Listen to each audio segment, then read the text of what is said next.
Hi అండి. Welcome to my channel. ఈరోజు మన వీడియోలో ఒక పూరీ కర్రీని చూపించబోతున్నాను. పూరీ కర్రీని రెగ్యులర్‌గా చేసే విధంగా కాకుండా కొంచెం డిఫరెంట్‌గా చూపించబోతున్నాను. పూరీలని ఈ కర్రీ కాంబినేషన్‌లో తింటే ఇంకొక 2 పూరీలు ఎక్స్‌ట్రాగానే తింటారండి. అంత బావుంటుంది. ఇక లేట్ చేయకుండా ఈ పూరీ కర్రీని ఎలా తయారు చేసుకోవాలో వీడియోలోకెళ్ళి చూసేద్దాము. ఈ పూరీ కర్రీ కోసమని మీడియం సైజు 2 బంగాళాదుంపల్ని తీసుకొని మెత్తగా ఉడికించేసేసి పైన లేయర్‌ని తీసేసి వీటిని ఈ విధంగా నలిపి పెట్టుకుంటున్నానండి. తర్వాత ఒక మీడియం సైజు టమాటాని తీసుకొని ఇలా మెత్తగా గ్రైండ్ చేసి పక్కన పెట్టుకుంటున్నాను. ఇప్పుడు ప్యాన్‌ని వేడి చేసుకొని దానిలో 2 టేబుల్ స్పూన్ల వరకి ఆయిల్‌ని వేసుకొని ఈ ఆయిల్ కాస్త కాగిన తర్వాత ఒక బిర్యానీ ఆకుని ఇలా తుంచి వేసుకోండి.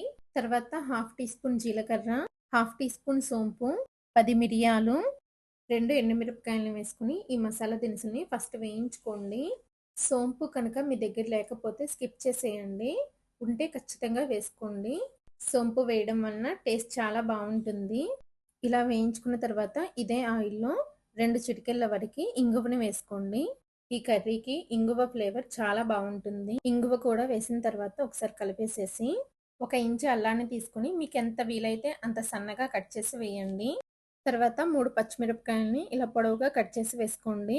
పచ్చిమిరపకాయలు కూడా వేసిన తర్వాత వీటిని బాగా వేగనివ్వండి.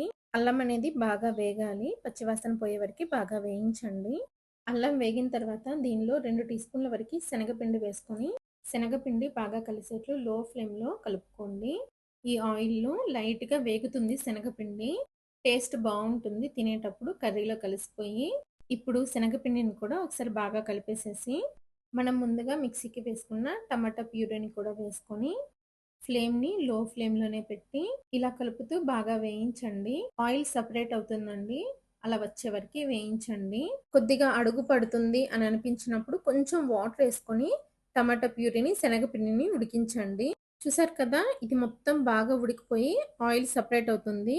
ఇప్పుడు రుచికి సరిపడినంత సాల్ట్, పావు టీ స్పూన్ పసుపు, 1 టీ స్పూన్ ధనియాల పొడి, అర టీ స్పూన్ జీలకర్ర పొడి, 1 టీ స్పూన్ కారం, 1 teaspoon garam masala powder వేసుకొని ఫ్లేమ్‌ని లోలోనే ఉంచి ఒకసారి మొత్తం కలిసేట్లు బాగా కలుపుకోండి.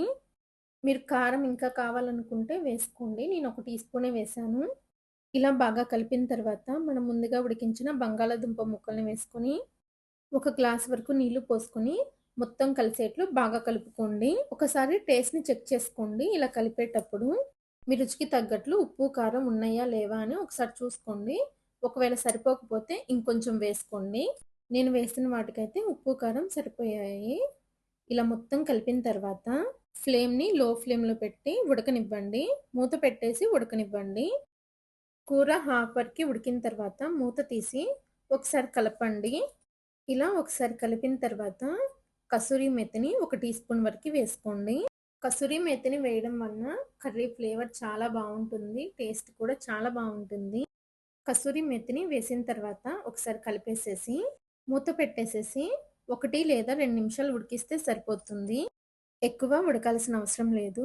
2 నిమిషాల తర్వాత మూత తీసేసి, ఒకసారి కలిపేసేసి, సన్నగా కట్ చేసిన కొత్తిమీర వేసుకొని, బాగా కలిపేసుకొని స్టవ్ ఆఫ్ చేసేసేయండి. మీకు ఈ కర్రీ ఇలా ఉంటే సరిపోతుందండి. కొద్దిగా చల్లారిన తర్వాత ఈ కర్రీ గట్టిపడుతుంది. మరి గట్టిగా అయ్యేంత వరకి ఉడికించాల్సిన అవసరం లేదు. ఇలా ఉడికిన కర్రీని ఒక బౌల్‌లోకి తీసుకొని పూరీలోకి చక్కగా సర్వ్ చేసుకోండి. బంగాళాదుంపని ఉడకబెట్టి పక్కన పెట్టుకుంటే చాలండి. 10-15 నిమిషాల్లో కర్రీ అయిపోతుంది. నేను చెప్తూ చేస్తున్నాను కాబట్టి కొద్దిగా టైం ఎక్కువ పట్టినట్టు అనిపిస్తుందండి. మీకు మీరుగా చేసేసారంటే చాలా తక్కువ టైంలో కర్రీ అయిపోతుంది. ఓకే అండి. ఈ పూరీ కర్రీని మీరు కూడా తప్పకుండా ట్రై చేయండి. ఈ రెసిపీ కనుక మీకు నచ్చినట్లయితే నా ఛానల్‌ని లైక్ చేసి, షేర్ చేసి, సబ్స్క్రైబ్ చేసుకోండి. Thanks for watching.